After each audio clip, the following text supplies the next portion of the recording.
হঠাৎ করেই আমরা ঠিক করলাম আবারও দার্জিলিং যাব। তো এর আগে অনেকবার গেলেও আমাদের সকলেরই খুব পছন্দের জায়গা বলে আর দেরি করলাম না। অফবিট কোনো জায়গা খুঁজতে খুঁজতে শেষমেশ পেলাম লোকচু, আর 3জন মিলে ঠিক করে ফেললাম এবারও সেখানেই যাওয়া হবে। তারপর শুরু হলো ভালো একটা হোমস্টে খোঁজা। অনেক খোঁজাখুঁজির পর ইনস্টাগ্রামে পেয়ে গেলাম কলকাতাওয়ালা হোমস্টে। মালিকের সাথে কথা বলে রেট পছন্দ হওয়ায় কিছু অ্যাডভান্স দিয়ে আমরা বুকিংও করে ফেললাম। এরপর শুরু হলো অপেক্ষার কাউন্টডাউন। অবশেষে 2রা মার্চ আমরা পদাতিক এক্সপ্রেস করে রওনা দিলাম। ট্রেনটা প্রায় 10 মিনিট লেট ছিল। স্টেশন থেকে বেরিয়েই দেখলাম হোমস্টে মালিকের পাঠানো গাড়ি আমাদের জন্য অপেক্ষা করছে। এভাবেই শুরু হলো আমাদের ছোট্ট দার্জিলিং ট্রিপের সুন্দর একটা গল্প।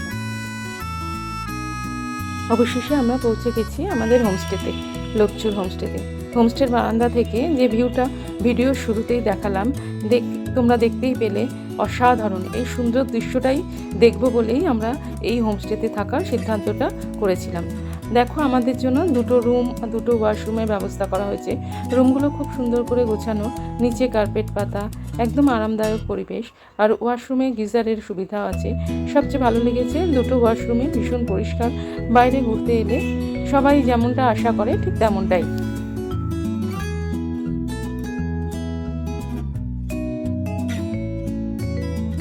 বারান্দা থেকে আরেকবার দেখিয়ে দিচ্ছি আমাদের হোমস্টের সামনের ভিউটা।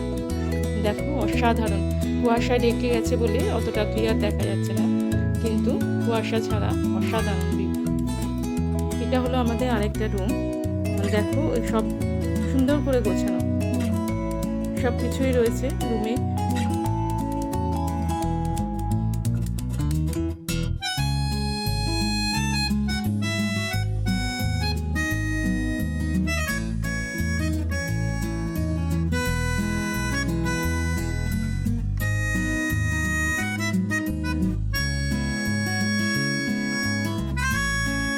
হোমস্টের খাবার সম্পর্কে বলার মতো কোনো ভাষা নেই। ওদের আতিথেয়তা ছিল অসাধারণ, আর ওদের খাবারের স্বাদও ছিল সত্যি অনবদ্য।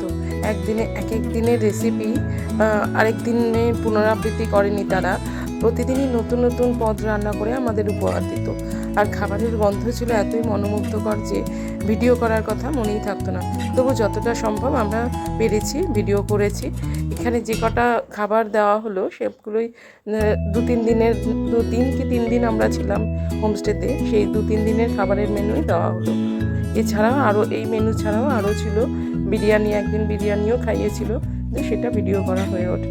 আমাদের হোমস্টের সামনে থেকে আশেপাশের কিছু সুন্দর দৃশ্য তোমাদের সাথে ভাগ করে নিলাম।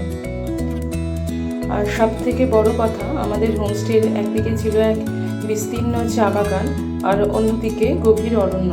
আমরা সেই অরণ্যের একটু ভেতর পর্যন্ত যাওয়ার কথা ভেবেছিলাম, কিন্তু পথ চিনে ফিরে আসতে পারবো কি না সেই ভরসা না থাকায় শেষমেশ আমরা ফিরে চলে এলাম।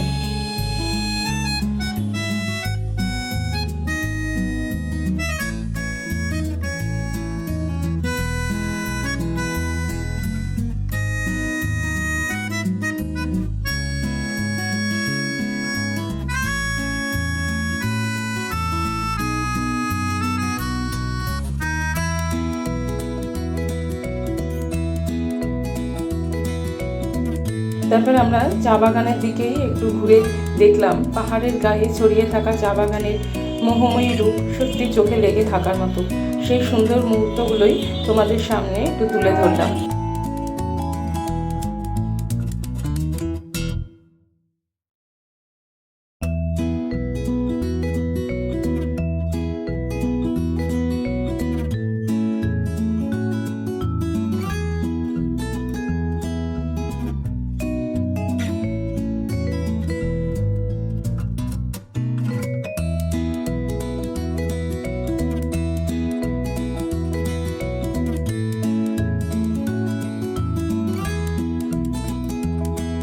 সব শেষে তোমাদের দেখালাম আমাদের হোমস্টের বারান্দা থেকে দেখা রাতের দৃশ্য, যেটা না দেখালে ভিডিওটা অসম্পূর্ণই থেকে যেত।